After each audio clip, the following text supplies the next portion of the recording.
2021 was a big year for video game collecting, good or bad depending on if you were a seller or a buyer. There was the WATA grading scandals, the PlayStation eShops were supposed to shut down and then they didn't.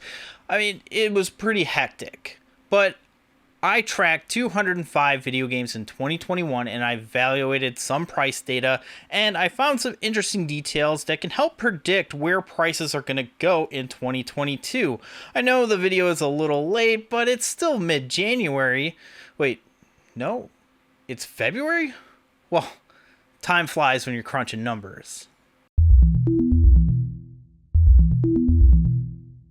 Happy New Year and welcome to Retronomics, the YouTube series that follows price trends in video games. And last year, I followed the price trends of 205 video games. I also took a look at some console prices from 2021 and then compared them to the prices in January of 2022. And I thought it would be really cool to look back at those game prices to see what kind of trends emerged. Plus, at the end of the video, I'll give you some predictions for what I think will happen in 2022. Before we get started, really quick, if you like these types of videos, hit that like button and subscribe if you're new so you'll never miss an episode. I've been doing this series for the past 4 years and it's been a lot of fun.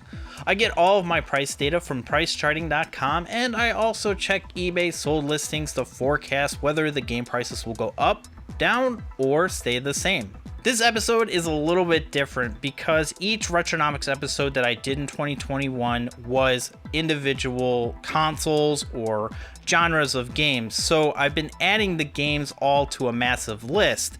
And also when those videos went live, the prices were at different spots. So what I did was I took all of the games and I recorded the price that Price Charting had listed for January 2020, January 2021, and now January 2022. The average percentage increase in price of the games that I listed from 2021 to 2022 is 32%. That's 10% higher than all of what Price Charting has listed, but Price Charting includes everything, including games that are like a penny or something, but when you break it down by systems, it's a little closer in line, and I'll go over that later in the video. From 2020 to 2021, the average increase in price was 55%. When you calculate the price change in the past 2 years, the average increase in price was 105%. So the prices are still rising, but not as much as they did in 2020. The game that increased the most percentage-wise from 2021 to now was Otogi 2 for the Xbox, which jumped 213% in value from $48 to $150.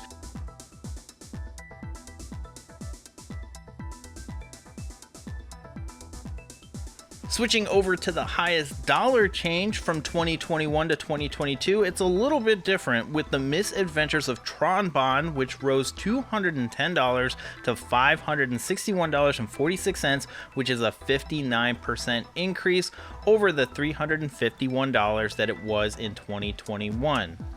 And here are the top $10 increases as well.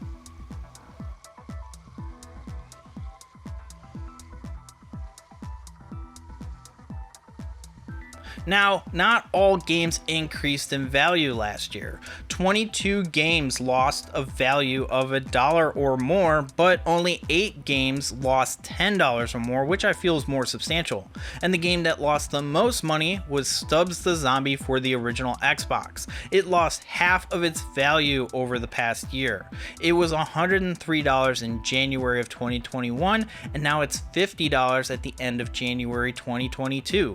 The pool of games that are cheaper now than they were in 2020 is really shallow. Only 10 games lost any money at all in those past 2 years, and only 2 games dropped in value more than $10. Those games are Hello Kitty Cruisers for the Wii U losing $12, and Super Mario Sunshine for the GameCube losing a whopping $13.63.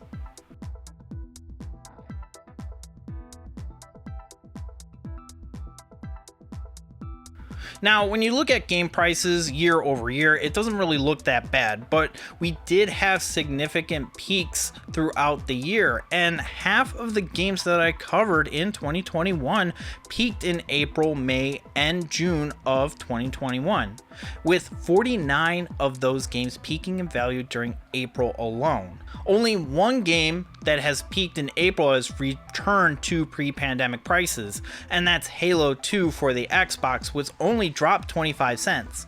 7 games that had peaks in April are now cheaper than they were at the start of 2021 though, and I'll list them right here.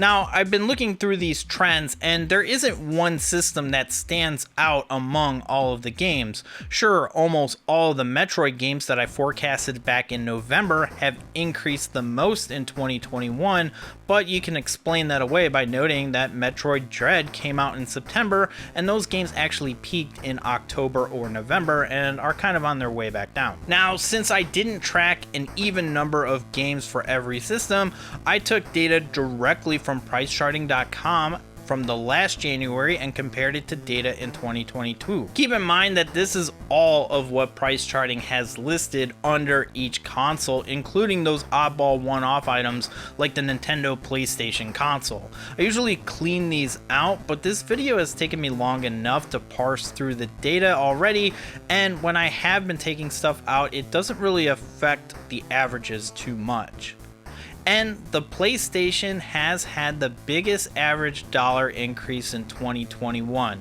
A lot of people might think that it's the GameCube that increased the most in value overall, but on average, across the entire library of both systems, the PlayStation increased the most.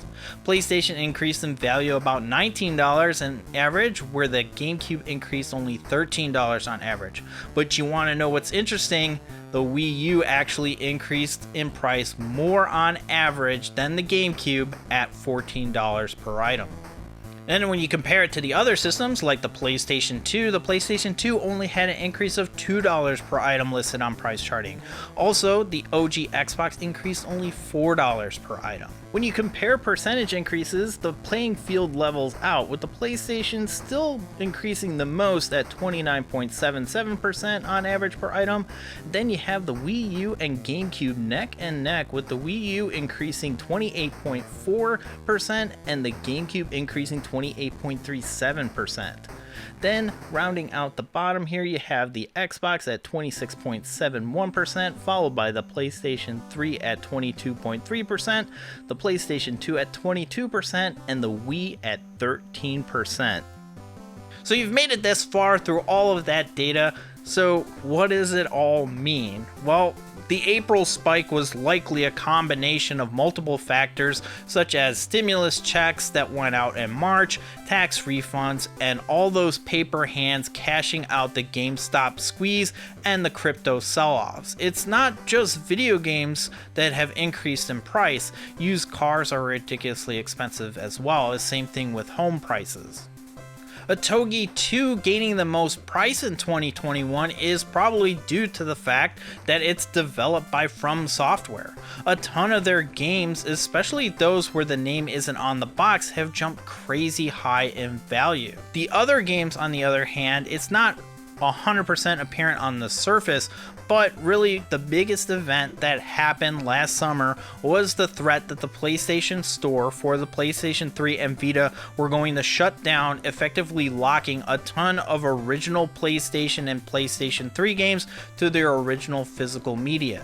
Now, Sony has backtracked and prices have cooled down considerably, but they are still significantly higher than they were prior to the pandemic.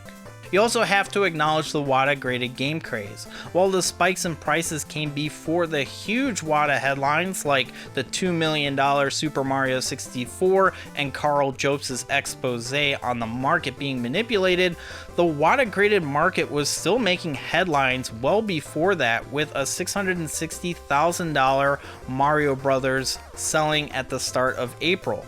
You can't really put too much blame on WATA for the high game prices, but that kind of mainstream attention does affect prices. While loose games didn't really see a large increase due to WATA being in the news, complete in box games on the other hand went nuts.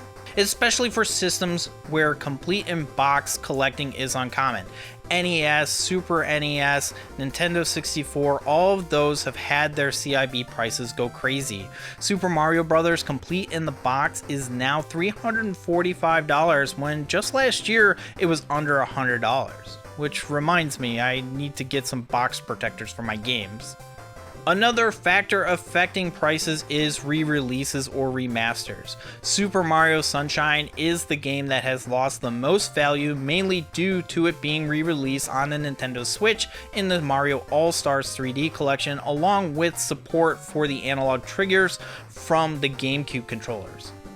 Stubbs the Zombie has an HD remaster and it was released physically, so you can buy it new for $20 from GameStop on the platform of your choice. And Gravity Rush Remastered is still readily available from GameStop, which all but confirms my assumption that it was reprinted, and although the price is slightly higher on price charting than it is at GameStop, you can expect the price to remain the same. So enough about 2021, that's in the past. What's going to happen in 2022? Well, I think that prices are going to continue to rise. I know, it's a hot take, but in all seriousness, overall game prices aren't going to get any cheaper. But the good news is that I do think that they're starting to settle down compared to what they were in 2020. And I expect game prices to rise, but slightly less than how they rose from 2020 to 2021 and then from 2021 to 2022. When I do a recap in 2023, I expect the prices to only rise about 5 to 10% on average, 15% maximum.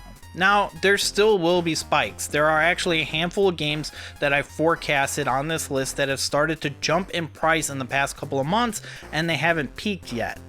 But I do think that we can better predict where the prices are going to go, and I think it's a safe bet to assume that horror games will continue to rise. If you are a big fan of the genre, I highly suggest trying to dig and find some of the still undervalued games and scoop them up now, because once the main collectors find them, the prices aren't going back down after that.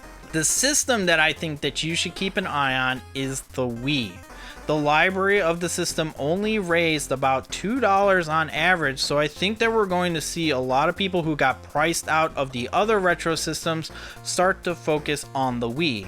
Especially since the Wii U is gaining popularity and it's backwards compatible with Wii games, and it also has HDMI. I was going to put the PlayStation 2 on here since those game increases were only around $4 a piece, but the PlayStation 2 has a massive library, and when you look at the top price games for the PlayStation 2 versus the Wii barely has any heavy hitters for the platform breaking $100 complete in box. So you heard it here first, focus on the Wii.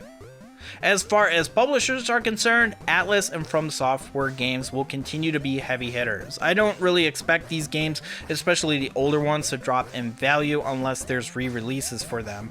Atlas does seem to be more likely to re-release their back catalog, but don't hold your breath on any of them. One game series to keep an eye on is the Pocky and Rocky series. Those games are already expensive, but Natsume is coming out with a sequel, so I would expect those games to continue to rise in value, but hopefully there will be a positive reception and it will prompt them to try to re-release the 3 previous games on modern platforms, and Limited Run has been partnering with Natsume to re-release old games on the original platform.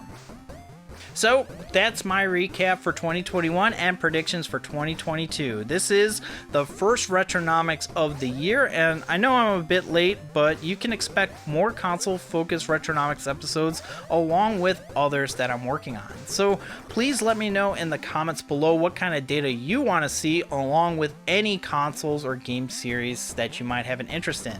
I love having my subscribers involved because I can curate the content and we don't waste each other's time. If you can do me a favor and like the video if you liked it, and if you're new here, subscribe for future content. You can follow me on Twitter and Instagram at Nintendo. Thanks so much for watching. I'm Super Nintendo, and I'll see you next time.